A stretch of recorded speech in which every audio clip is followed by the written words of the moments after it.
안녕하세요. 오늘도 사연살롱을 찾아주셔서 감사합니다. 얼마 전 결혼을 한 30대 여성이에요. 저는 10살 무렵 부모님을 동시에 잃고 천의 고아가 됐어요. 지금껏 살아오는 내내 부모님의 빈자리로 늘 가슴 한가운데가 뻥 뚫린 것처럼 허전하곤 했어요. 결혼을 앞두고는 더 그렇더라고요. 남편과 예식장을 보러 다니는데 부모님 팔짱을 끼고 한껏 기대에 부푼 예비 신부들을 보니 부모님 생각이 더욱 간절했거든요. 저는 부모님이 돌아가신 그날을 아직도 선명하게 기억해요. 2교시 체육 시간이었는데 수업 종이 친 지 한참이 됐는데도 담임선생님이 운동장으로 나오지 않으시는 거예요. 반 아이들과 저는 선생님이 안 계신 틈을 타 운동장을 뛰놀고 있었죠. 잠시 뒤 제게 무슨 일이 불어닥칠지 모른 채 말이에요. 수업이 시작되고도 한참 뒤에 운동장으로 달려나오신 선생님은 제 이름을 부르셨어요. 그리고는 눈물이 그렁그렁한 얼굴로 선생님이랑 같이 좀 가자고 하셨어요. 그리곤 반 아이들은 모두 교실에 들어가 있으라고 하셨죠. 어리둥절한 아이들의 표정만큼 저 또한 도대체 무슨 일이 벌어진 건지 알 길이 없었어요. 그렇게 담임선생님 손을 잡고 간 곳은 대형 병원이었어요. 긴 복도를 따라 어느 방 앞에 섰는데 담임선생님은 방 안으로 들어가기에 앞서 제 손을 꼭 잡으시곤 울먹이셨죠.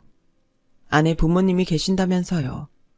철이 없던 전 신나서 문을 열고 안으로 들어가려 했는데 그런 제 손을 선생님이 막으셨어요. 안 보는 게 좋을 것 같다면서요.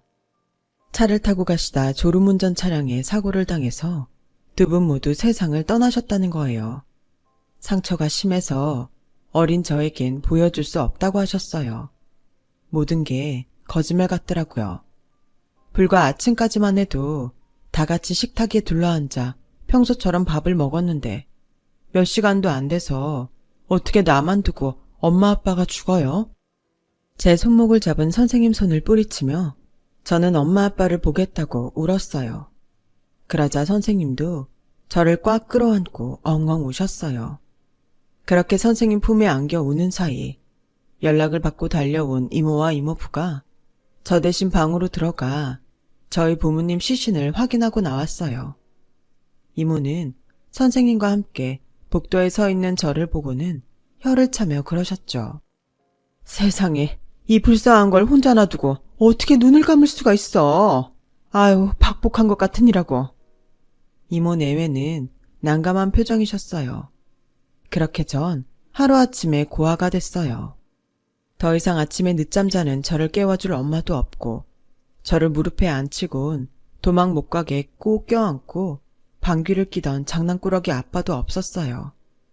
저희 집은 모든 게 그대로 있는데 엄마 아빠만 가위로 오려낸 것처럼 사라지고 없었죠.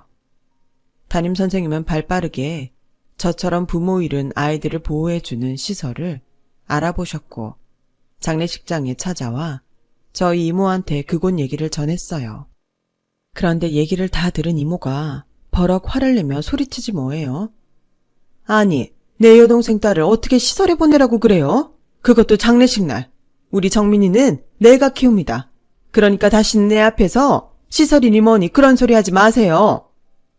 이모의 호통에 담임선생님은 잠시 당황하셨지만 이내 저희 이모 손을 잡으시며 감사하다는 인사를 전했어요. 실은 저도 이모님이 정민이를 보살펴 주시면 어떨까 생각했지만 그러기 쉽지 않을 것 같아서 선뜻 말을 못 꺼냈어요. 그런데 이렇게 먼저 말씀해 주시니 얼마나 감사한지 몰라요. 학교에선 제가 잘 돌볼 테니 정민이가 상처받지 않게 잘 보살펴 주세요. 어쩌면 그때 선생님이 알아봐 주신 시설에 들어갔다면 제가 지금 이렇게 공개적으로 사연을 보내는 일 따위는 없었을지 몰라요. 그랬다면 상처도 덜 받았을 거고요. 장례가 끝나자 이모네 식구들은 저를 돌봐준다는 명목으로 저희 집에 들어와 살게 되었어요. 엄마 아빠가 하던 식당도 이모랑 이모부가 맡아서 하게 되었고요.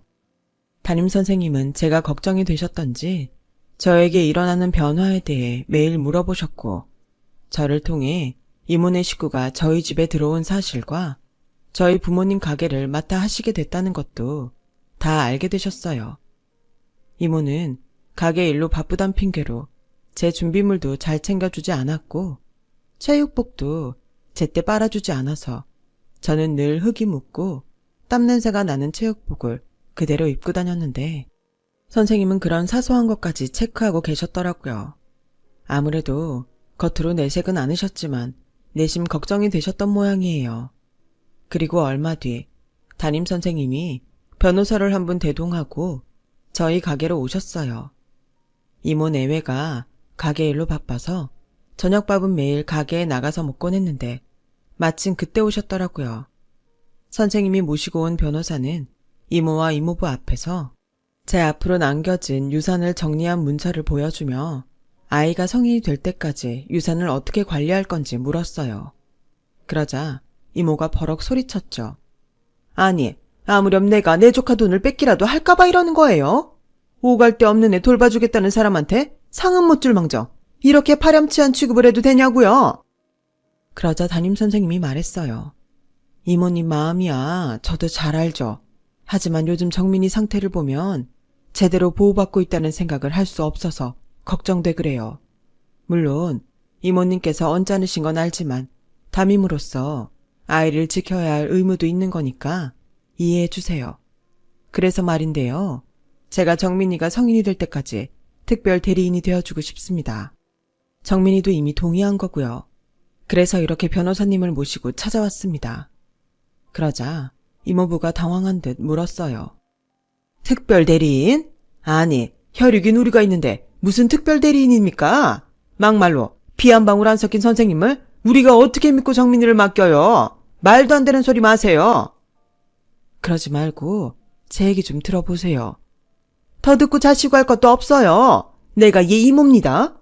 혹여라도 내가 조카 유산 빼돌릴까봐 걱정돼서 그러는 거라면 변호사님 앞에서 각서라도 써드리죠. 정민이가 성인이 되면 집이며 가게는 물론 내 동생 내외가 남긴 돈까지 고스란히 돌려주겠다고요. 정민이가 성인이 되는 그날 바로 되돌려줄게요. 됐습니까? 완강한 이모와 이모부 탓에 결국 담임선생님은 특별 대리인이 되지는 못했어요.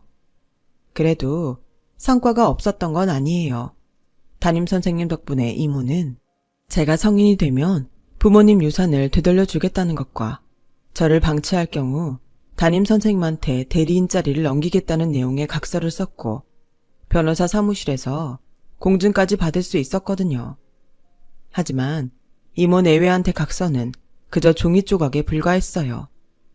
이모는 제가 자라는 동안 용돈도 한 번 준 적 없고 중학교에 입학할 때도 교복도 사주지 않아서 담임선생님이 몇 번이나 찾아와 약속을 이행하라고 닥달을 하고서야 교복을 사주었거든요. 남들은 학교가 파하면 학원에 가기 바쁠 때에도 저는 늘 집과 학교만 오갈 뿐이었어요. 틈틈이 초등학교 때 담임선생님이 자습서랑 문제집을 들고 찾아오셔서 햄버거나 피자도 사주시고 때로는 공부도 도와주시곤 했어요. 힘들더라도 조금만 참아.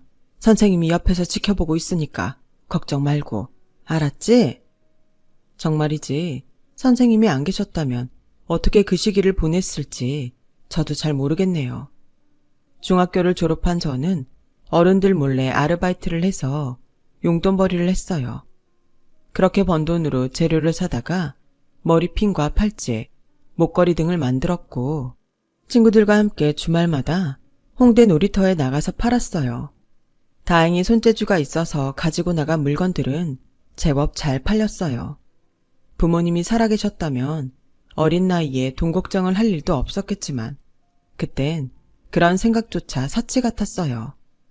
어떻게든 살아야 한다는 생각뿐이었죠. 하지만 고등학생이 되고는 성적에 신경을 써야 했기 때문에 전처럼 액세서리를 만들어 내다 팔 시간이 좀처럼 나지 않았어요. 학원이나 가해 도움 없이 혼자서 성적 유지를 하는 것도 버거웠거든요. 이런 저와는 달리 이종사촌 오빠는 이모의 전폭적인 지원하에 과외와 학원까지 다녔지만 결국 대입에 실패하고 말았어요. 이유는 하나였죠. 오빠는 공부엔 소질도 관심도 없었고 여자랑 노는 데만 빠져 있었거든요. 그 돈을 나한테 투자했다면 적어도 대학엔 들어갔겠다 생각했지만 그 말을 입 밖으로 내뱉지는 않았어요. 이모는 사촌 오빠를 대입 합격률이 높다는 값비싼 재수학원에 보냈어요. 하지만 공부에 관심이 없던 오빠는 이모 눈을 피해 놀러 다니기 바빴죠. 그런 오빠를 보니 부럽더라고요. 고3이던 저는 대입도 걱정이지만 대학 등록금 걱정이 더 컸는데 말이죠. 하루는 너무 속상하고 답답해서 초등학교 때 담임선생님을 찾아갔는데 선생님이 그러시는 거예요. 정민인, 다른 거 생각 말고 어떻게든 대학에 합격할 생각만 해. 등록금은 선생님이 어떻게든 받아줄게. 장하다. 이렇게 잘 자라줘서. 왜 그런 말이 있잖아요. 세상에 나를 응원해주는 사람이 하나만 있어도 역경을 헤쳐나갈 힘이 생긴다고요. 그 당시 저 역시 그랬던 것 같아요. 선생님을 만나고 오면 왠지 힘이 나고 뭐든 해낼 수 있을 것 같은 자신감이 생기곤 했거든요. 그리고 담임 선생님의 기대에 힘입어 저는 그의 대입 수시에 합격했어요. 인류대는 아니었지만 그래도 인서울 대학 중 취업률이 꽤 높은 학교였어요. 그런데 제가 수시에 합격했다는 말을 들은 이모가 그러는 거예요. 어디 대학 같지도 않은데 붙어놓곤 벌써부터 대학생 신용이야? 너 대학 등록금이 얼만지 알기나 해? 등록금 낼 돈도 없는 주제에 대학은? 일찌감치 정신 차리고 돈 벌 궁리나 해. 이날이 때까지 너 키우느라 등골이 휜 이모 생각은 안 하니? 이래서 머리 검은 짐승은 거두는 게 아니라고 하는 거지. 어쩌면 기집애가 은혜 갚을 생각은 눈꼽만큼도 하지 않고 지 실속 차릴 생각만 한다니. 그래, 혹시라도 네가 헛되이 꿈꿀 줄 몰라 하는 말인데 나 너 대학까지 보낼 능력 안 되니까 학비대 달라는 말일랑 꺼낼 생각도 하지 마. 돈 들여 재수까지 시킨 아들은 대학에 떨어지고 학원 한 번 안 보낸 조카만 대학에 붙자 화가 난 이모는 등록금을 못 대준다고 엄포를 놨어요. 그런 이모한테서 등록금을 받아준 건 초등학교 때 담임선생님이었어요. 저희 가게로 찾아오신 담임선생님은 그 사이 많이 늙으시고 살도 많이 빠진 상태였지만 그날따라 눈빛은 유독 빛났고 목소리에도 평소보다 힘이 들어가 있었어요. 그동안 제가 부모님께 받은 유산으로 식당으로 벌어먹고 살았으면서 한 번이라도 수익금 정산을 한 적 있냐고 따지시며 정 대학 등록금을 안 내주겠다면 소송을 걸 거라고 엄포를 놓으셨어요. 그제야 마지못해 이모는 대학 등록금을 내주셨어요. 그렇게 대학에 들어간 저는 성인이 될 그날만을 기다렸어요. 그런데 누가 돌아가셨다고요? 그럴 리가 없어요. 지난주에도 저랑 멀쩡히 통화를 하셨는걸요. 담임선생님 남편을 통해 선생님의 부고를 전해 듣게 된 거예요. 암 진단을 받으신 지 좀 됐는데 그동안 차도를 보이다가 갑자기 상태가 악화돼선 병원에 입원하고 만 하루도 안 돼 숨을 거두셨다더군요. 그동안 제가 걱정할까봐 투병 사실을 숨겨오셨다고요. 하늘이 무너지는 것 같았어요. 이젠 정말 세상 어디에도 기댈 곳이 없다는 생각에 홀로 세상에 버려진 기분이 들더라고요. 부모님이 돌아가셨을 땐 너무 어려서 실감이 안 났는데 선생님이 돌아가신 그때는 마치 부모 잃은 아이처럼 영정사진 앞에서 목 놓아 울었어요. 그렇게 전 선생님과도 이별을 했어요. 담임선생님이 돌아가시자 이모 내외는 10년 묵은 채증이 내려간 것처럼 신이 나서 어쩔 줄 몰라 하더라고요. 그 모습이 마치 악마 같아서 당장이라도 내 집에서 나가라고 소리치고 싶었어요. 성년만 되면 저 인간들 얼굴 안 보고 살 수 있다는 생각으로 버티고 있었죠. 그렇게 성년이 되던 날 저는 이모와 이모부한테 이제 내 집에서 나가라고 말했어요. 부모님 가게도 내놓으라고요. 얘, 너 뭔가 착각하는 모양인데 이거 네 거 아니야. 집이랑 가게 등기 이전한 거 몰랐니? 네 거라는 증거 있어? 있으면 줘봐. 하다못해 각서라도 한 장 있으면 내 눈앞에 당장 내놓으라고. 그동안 길러주는 애도 모르고 어디서 배은망덕한 짓거리야. 너 그럴 거면 당장 내 집에서 나가. 그제야 기억이 나더라고요. 오래전 이모 내외한테 받은 각서가 담임 선생님한테 있다는 사실이요. 제가 가지고 있으면 이모가 어떻게 할지 몰라 제가 선생님께 맡겼거든요. 그래서 선생님 댁을 찾아갔는데 이미 이사를 가시고 안 계셨어요. 선생님 장례식 때 부군께서 고향으로 내려가 살 생각이라고 하셨는데 벌써 떠나신 모양이었죠. 선생님 폰으로 전화를 해봤더니 없는 번호라는 음성만 나오더군요. 눈앞이 캄캄했어요. 제게 각서가 없다는 사실을 알고 있는 이모는 적반하장으로 저를 집에서 내쫓았어요. 당장 갈 곳이 없던 저는 학교도 그만두고 일을 시작해야 했죠. 다행히 휴학 신청을 하려고 갔더니 이미 납부한 해당 학기 등록금을 환불해준다고 해서 그 돈으로 고시원에 들어갈 수 있었어요. 이후엔 닥치는 대로 일을 했어요. 학습지 선생부터 문서 입력 알바, 편의점 알바까지 돈이 되는 일은 뭐든지 찾아 했죠. 그러다 학부모들 사이에 잘 가르친다는 소문이 나서 회원이 늘기 시작했고 본격적으로 학습지 선생 일을 했어요. 몸은 피곤하지만 제가 노력하는 만큼 아이들 성적도 오르고 인센티브도 많이 받을 수 있어서 좋더라고요. 그렇게 복학도 미루고 생업을 뛰던 어느 날 학부모님 소개로 소개팅을 하게 되었어요. 제가 가르치는 학생 외삼촌이었죠.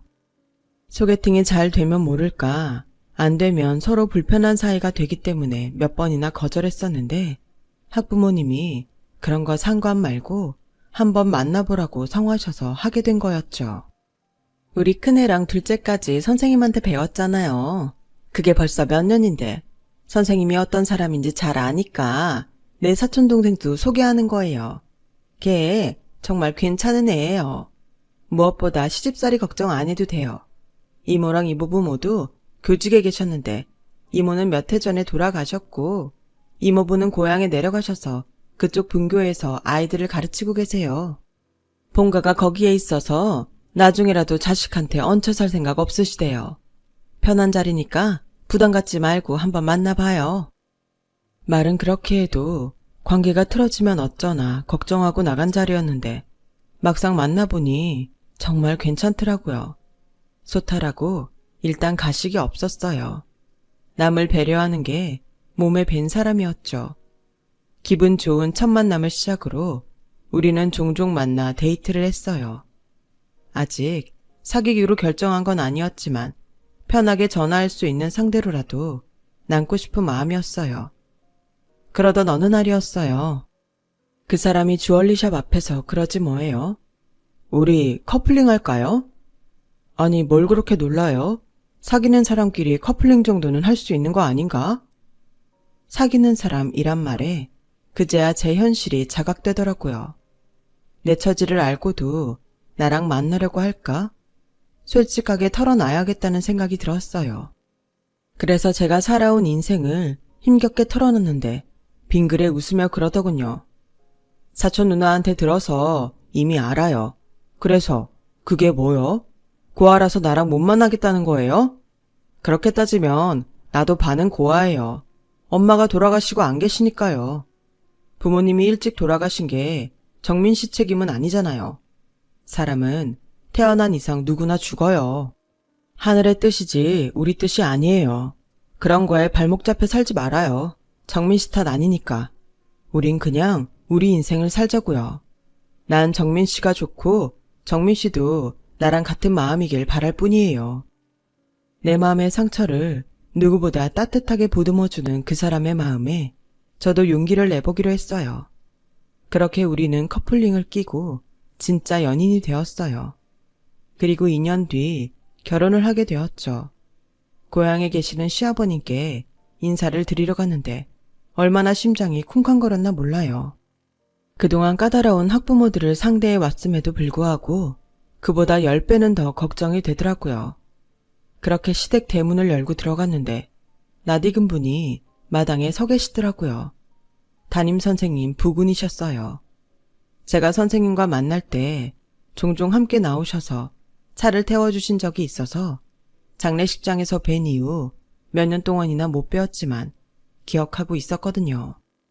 선생님 부군께선 저를 보시더니 환하게 웃으시며 안아주셨어요. 정민 양, 어서 와요. 이 녀석이 보내준 사진을 보고 얼마나 놀랐는지 몰라요. 우리가 인연은 인연인가 봅니다. 그렇게 찾아도 도무지 찾을 수 없었던 분을 시아버지로 만나다니 운명의 장난 같다는 생각이 들었어요. 무엇보다 돌아가신 선생님 생각이 나서 울컥하더라고요. 그동안 어떻게 지냈냐고 물으셔서 집을 나와 혼자 살고 있다고 했더니 낮은 한숨을 쉬시더라고요. 그리곤 집사람이 걱정했던 일이 현실이 됐다며 안타까워하셨어요. 그래도 공증까지 받은 각서가 있으니 소송을 걸면 유산을 돌려받을 수 있을 텐데 왜 소송을 안 걸었냐고 물으셨어요. 그게 각서가 저한테 없어서요. 그래서 말인데요. 혹시 선생님 유품 중에 제 각서가 없었나요? 선생님께서 보관해 주셨거든요. 이사를 오면서 어지간한 것들은 다 버리고 오셨다며 남은 물건은 창고에 넣어두었으니 한번 찾아보자고 하셔서 창고로 향했어요. 결혼 허락을 받으러 갔다가 보물찾기를 하게 된 셈이었죠. 세 사람이 샅샅이 뒤져봤지만 각서는 어디서도 나오지 않았어요. 허탈했지만 그래도 좋은 인연을 얻어서 그나마 위안이 되었죠. 신혼집은 제가 살던 원룸과 예랑이 살던 원룸을 빼서 전셋집을 마련했고 혼수는 쓰던 물건 중 쓸만한 걸 제외하고 꼭 필요한 것들만 사서 채우기로 했어요. 결혼식은 저희 쪽 하객이 없으니 본가에 내려가 시댁 친인척분들과 동네분들을 모시고 전통 혼례로 하기로 했고요. 그렇게 결혼 준비가 막바지에 다다르던 어느 날 아버님이 제게 전화를 하셨더라고요. 이모 내외를 모시고 상견례를 하고 싶으시다고요. 제 상황을 누구보다 잘 아시는 분이 상견례를 하자고 하셔서 황당했어요. 그래서 이모는 분명히 상견례에 안 올 거라고 생략하면 안 되겠냐고 말씀드렸더니 당신을 믿고 따라달라고 그러시지 뭐예요. 그러시면서 이모를 만나기 불편할 테니 아버님이 직접 가서 얘기하신다나요? 솔직히 불안했어요. 아버님이 아니라 돌아가신 선생님이 찾아가도 이모는 콧방귀만 낄 게 뻔했으니까요. 그런데 뭔 영문인지 이모가 상견례에 오겠다고 했다는 거예요. 그렇게 상견례 날이 되었고 저는 상견례를 하기로 한 식당으로 갔어요. 가보니 이모 내외가 저를 반기시며 왜 진작 말 안 했냐고 하지 뭐예요? 일찍 부모 잃고 마음고생하더니 이제야 내 앞에 빛이 비치는구나. 이렇게 엄청난 집에 며느리로 들어가다니 성공했다. 도통 알아들을 수 없는 소리에 일이 뭔가 잘못 돌아가고 있는 게 아닐까 걱정이 됐어요. 양가 어른들이 다 오시고 본격적으로 결혼 얘기가 나오는데 이모가 갑자기 봉투를 꺼내 아버님께 드리더군요. 설마 결혼 자금이라도 내놓는 건가 싶어 놀라던 찰나 봉투를 열어보신 아버님 얼굴이 발갛게 타오르는 게 보였어요. 아버님은 잔뜩 화가 나신 얼굴로 대체 이게 뭐냐고 소리치셨죠. 그러자 이모가 방실방실 웃으며 조카가 부잣집으로 시집간다는 얘기를 듣고 이제야 우리 부부가 그간 쌓은 덕을 되받는구나 싶더라고요. 그동안 정민이 키우면서 들어간 돈 사돈께서 갚아주셨으면 합니다. 서울에도 건물 몇 개 가지고 계신다니 이 정도는 애들 껌값도 안 되겠죠? 저요? 내 자식은 대학에 못 보낼 망정 정민이 쟤는 대학 공부까지 시켰습니다. 부모 없는 조카 내 새끼보다 더 입히고 더 먹이고 공부시킨 공덕 지금이라도 보상받아야 마땅한 거 아닙니까? 며느리 키운 양육비다 생각하세요. 인면수심이라더니 이모를 두고 하는 말이 분명했어요. 인간이라면 이러면 안 되잖아요. 나한테 그동안 한 짓도 모자라 아버님한테 양육비를 받겠다니 도대체 사람이 어디까지 악해질 수 있는지 상상도 안 되더라고요. 부들부들 떨리는 손을 부여잡으며 한마디 하려는 그때 아버님이 먼저 버럭 소리치셨어요. 이런 버러지만도 못한 것들이 있나. 이러고도 사람이라고 할 수 있어? 조카 재산까지 깡그리 뺏고도 모자라 양육비를 달라고? 에라이 천벌받을 것들아. 내가 왜 이런 자리를 마련했는지 알아? 혹여라도 당신들이 인간이라면 혼인을 앞둔 조카한테 그간 지은 죄를 사죄할 거라는 일말의 믿음이 있어서였어. 그런데 끝까지 인간이길 포기하는 걸 보니 더는 관용을 베풀 필요가 없겠군. 몇 해 전에 죽은 아내가 남긴 일기장을 발견했는데 거기에 재미있는 각서가 한 장 들어있더군요. 조카가 성인이 되면 모든 조카 소유의 유산을 고스란히 넘겨주겠다는 각서. 거기에 당신 이름과 도장이 선명하게 찍혀 있습니다. 변호사 사무실에서 공증까지 받은 거니 법적으로도 유효한 건 당연지사고 이제 남은 건 모든 건 원래 주인한테 되돌아가는 일 뿐이겠지요. 성인이 된 지도 한참 지났으니 당장 집행을 해도 무방할 겁니다. 이번 주 내로 당장 가게랑 집 비우고 내 며느리 앞으로 남겨진 현금도 모조리 반납하세요. 혹여라도 금액을 속일 생각은 꿈도 꾸지 않는 게 좋을 겁니다. 공증을 맡았던 변호사가 어찌나 꼼꼼한 사람이던지 유산 내역을 10원 한 장 안 빠뜨리고 다 명시해뒀더라고요.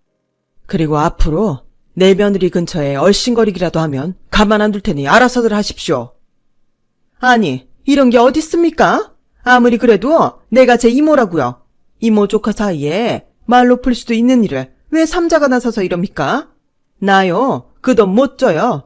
내가 제 키워준 값 받아야겠다고요. 나한테도 권리가 있어요? 권리요? 뭘 했다고 권리를 찾아요?